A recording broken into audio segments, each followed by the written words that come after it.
I didn't put all this effort into building SpaceX and Tesla because I thought they were easy ways to make money. I mean, anyone who starts a car company thinking it's an easy way to make money is a fool. There are only two car companies that have not gone bankrupt in the history of the United States, and that's Ford and Tesla. And Tesla came within inches of going bankrupt multiple times, as did SpaceX. So, and like, who starts a rocket company think it's going to be successful? I started, both those companies I thought had less than a 10% chance of success. And I thought it was overwhelmingly likely that I would lose the money that I made from PayPal. You know, I came to North America when I was 17, just by myself. And I had like a few $1,000s in traveler's checks, back when traveler's checks were a thing, you know, in Canadian dollars. I landed in Montreal. I have some family in Canada, and my mom's uncle lived in Montreal, but like we didn't even know his phone number. So I landed in Montreal, and my mom says, "Oh, I just got a letter back from my uncle, and he's in Minnesota or something." So I'm like, "Oh, okay, I don't know what to do now." So I just stayed in a youth hostel and like bought a bus ticket across Canada, and I worked in various like odd jobs and stuff. I worked on my mom's cousin's farm, wheat farm in Saskatchewan for 6 weeks. That's where I had my 18th birthday, actually. I worked in a lumber mill, chainsawed logs, and did various odd jobs. And then went to college in Canada for a couple of years. I paid my own way through college, by the way. So, but in Canada, it's like easier because the college is more subsidized, and I was a Canadian citizen through my mom. So, and I got some scholarships and loans and stuff, and then I applied to the University of Pennsylvania, and didn't think I'd be able to go because tuition is really high, but they gave me a scholarship and loans and stuff, so I was able to go there. I graduated with about $100,000 in student debt, and I was going to do grad studies at Stanford, and decided to put that on hold to try starting an internet company. I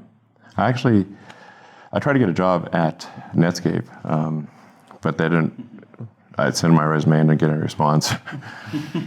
So I was like, okay, I guess I can't get a job there are only a few internet companies and can get a job at any of them. So I was like, I guess I want to do something with the internet. I've got to start my own company. But I ended up writing the first maps and directions on the internet. I wrote it personally. Maps, directions, yellow pages, white pages, on a puny computer, like with hardly any. So you had to be like, the code had to be super tight.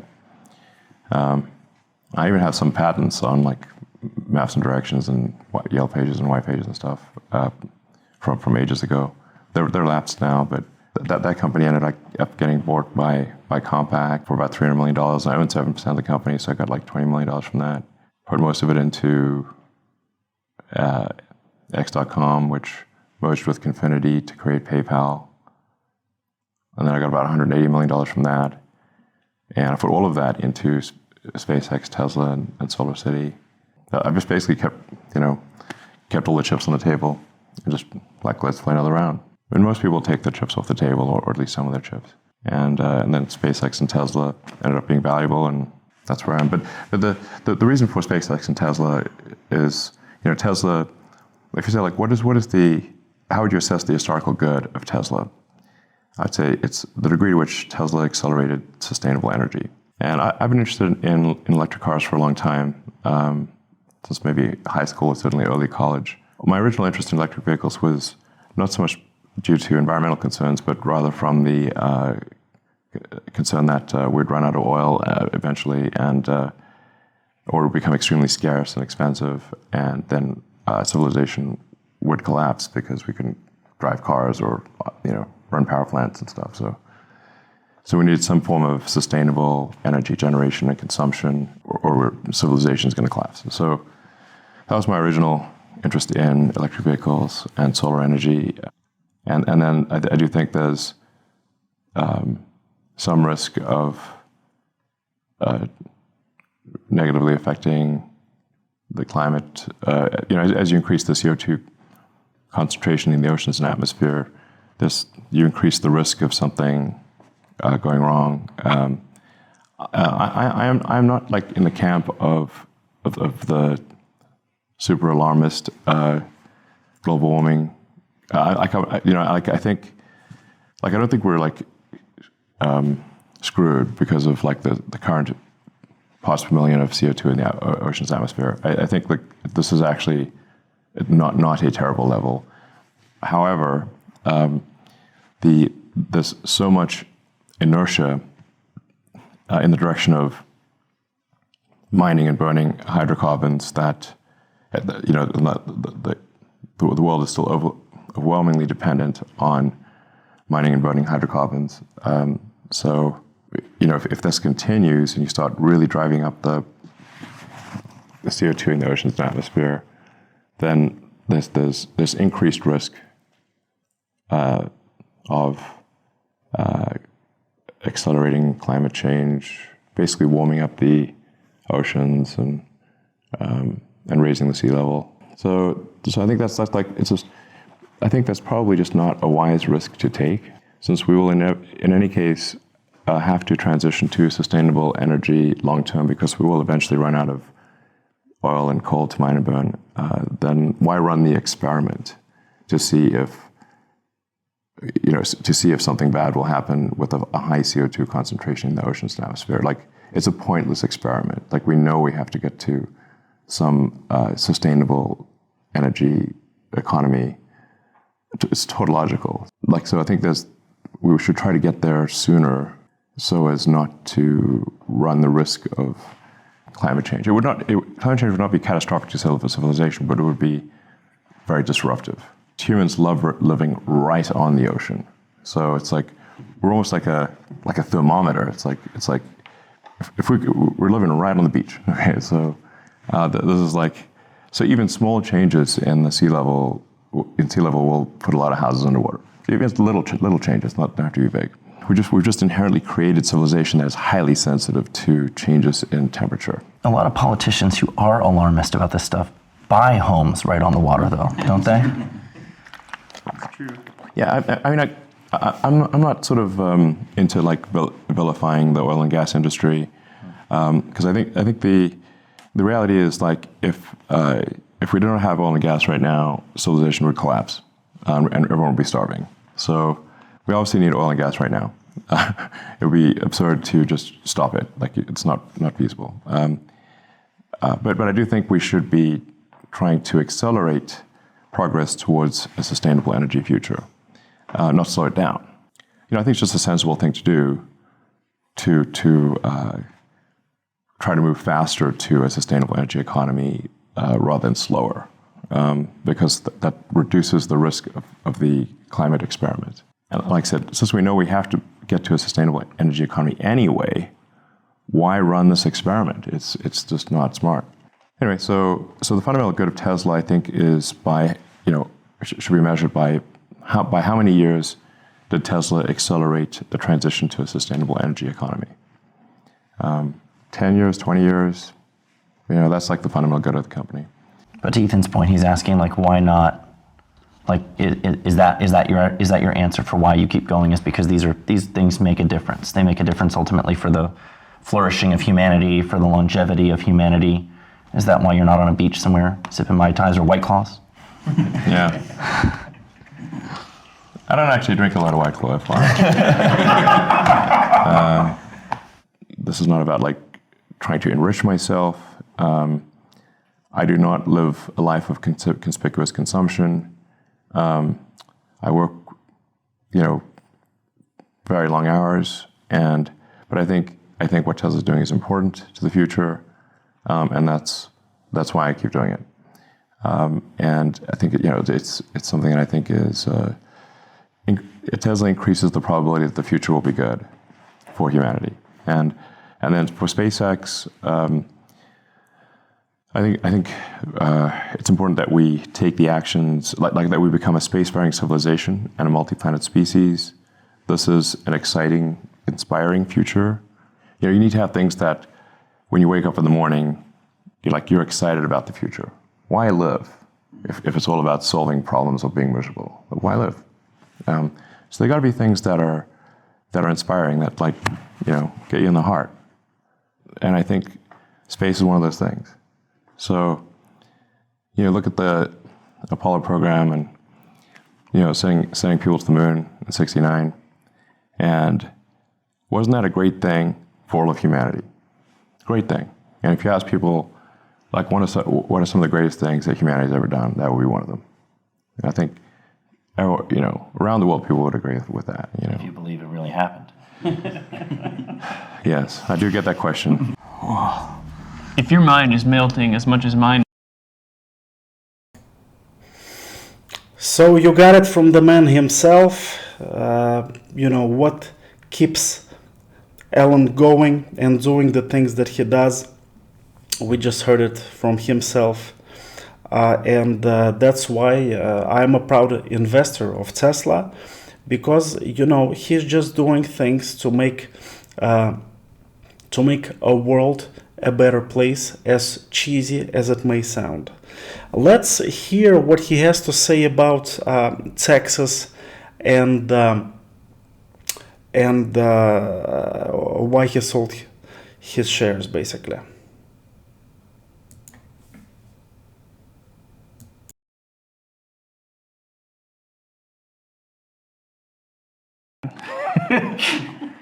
She struck first, Yeah. obviously. Right. Yes, she did. She called me a freeloader Yeah. and a grifter who doesn't pay taxes, basically. And I'm literally paying the most tax that any individual in history has ever paid this year, ever. And she doesn't pay taxes, basically at all. And her salary is paid for by the taxpayer, like me. Could you even use TurboTax? irony? Would that even work? If you could die by irony, she would be dead. If irony could kill. What would happen if you walked into an H&R Block to file your taxes? Like, could they handle your case? My taxes are actually not that complicated. I do not have any offshore accounts. I don't have any sort of tax shelters. I have basically Tesla and SpaceX stock, and Tesla is publicly traded, so all information is public, and SpaceX is, a C corp that is audited, that has outside auditors, so it'll with outside investors, so everything is extremely transparent. There are no elaborate sort of tax avoidance schemes or anything like that. So H&R Block could easily do my taxes. I don't need H&R Block. I could do it. Yeah. I'd probably take me a few hours to do my taxes. It's very basic. Did you sell that stock in Tesla because of the Twitter poll? In part. Had you made up your mind that you were already going to do that before the Twitter poll? I have some Tesla options that are expiring next year. So I needed to exercise those options no matter what. And I was like, okay, I'll move forward and exercise those options. So that certainly would be part of it no matter what. But then over and above that, I sold incremental stock to try to get up to the 10% level. So just the option exercise alone would not get to 10%. So I sold stock that should be roughly make my total Tesla share sale roughly 10%. Is the most annoying thing in the world people asking you questions like this about your personal finances? Hey, no one ever asks me what stock I'm selling or why I made so much money last year. I mean, I'm the third richest man on my street, which is pretty good. Pretty good. I mean, I'm not sure it's all that productive or interesting.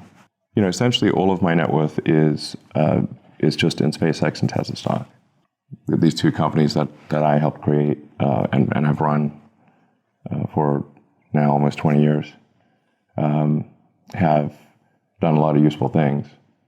SpaceX launches more payload to orbit than the rest of the world combined, and has a global internet system called Starlink, and is the primary provider, the only U.S. provider of astronaut transport to the space station.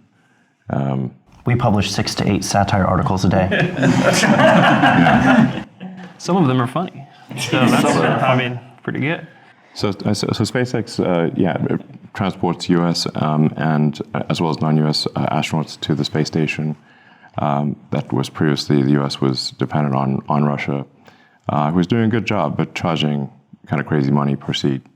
So with SpaceX, the cost per astronaut dropped dramatically, and the money was went to jobs in the U.S.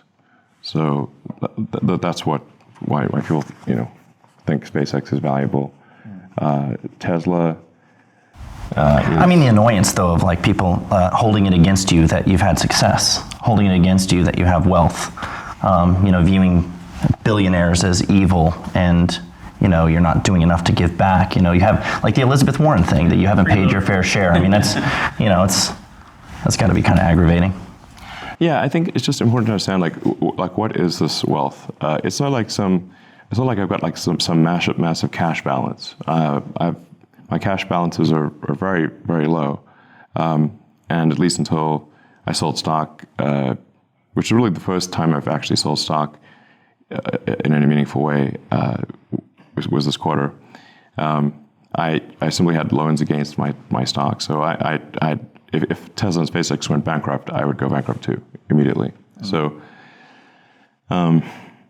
it's not realized, is what you're saying. Yeah, it's not. No, it's just like people. It's like I built these two companies, and it was extremely difficult to build them. Like massively painful and difficult, rewarding too, but massively painful and difficult. And I didn't sell the stock in the companies. My sort of impression was that you shouldn't take money off the table, or you shouldn't take stock off the table and de-risk things.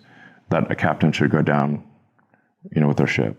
So it's like, okay, I don't want to take money off the table, and then if the companies fail, then I'll be sort of enriched while investors suffer, and that does not seem right. So anyway, that's the reason I didn't sell. Is I could easily have diversified and protected myself financially if SpaceX or Tesla went bankrupt, but I did not.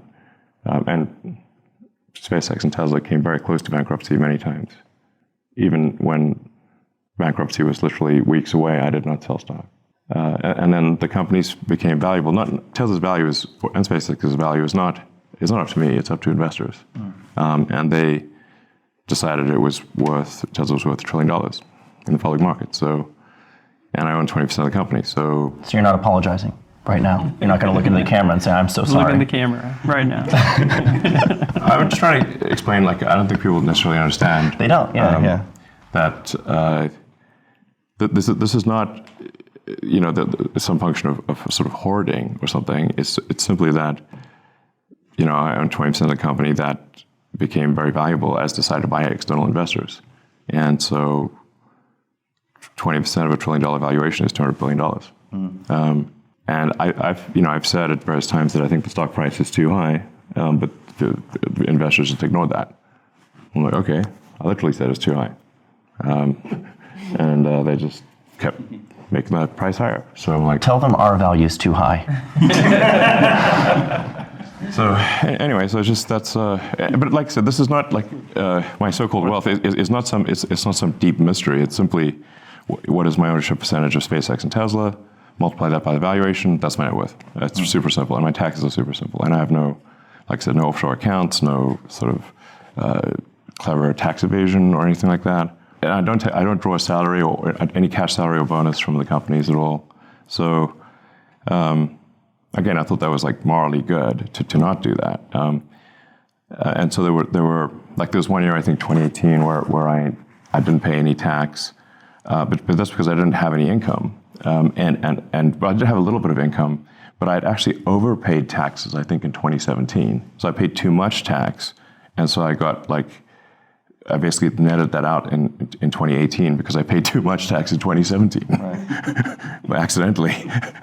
Unless you sell stock, there are no realized gains. So then I was like, well, should I sell? what am I supposed to do? Wire send shares to the government somehow? I don't know if you can even do that. Yeah. So then I was like, well, like unless I sell shares, there's no actual mechanism to pay tax. So then I was like, well, should I sell 10%, in order to pay tax? And I sort of asked Twitter, and they're like, on balance, they said yes. And so I sold enough stock to get to around 10% plus the option exercise stuff. And I try to be extremely literal, so that you don't generally need to read between the lines. You can just read the lines. So that's it. As the fattest guy here, I want to know when are you gonna make the candy? So, exactly, Elon Musk is transparent.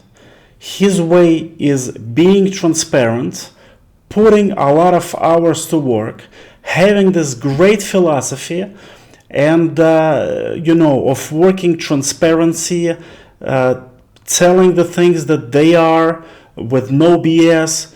And that's why we are invested in him in a long term, because this is also our vision and our philosophy, and that's the man we want to back, and for him to change the world for us, for the world to be a better place for us. Again, as cheesy as it may sound. So also Elon talked about Meta. You can hear this in the full version of the interview. He said that he doesn't see it yet, materializing, and basically putting a television in front of your eyes, which is not like the best thing. And he also talked a little bit about overpopulation, but that has been said in the previous interview of Wall Street Journal. So basically that's it, guys. Thanks for tuning in, and see you later.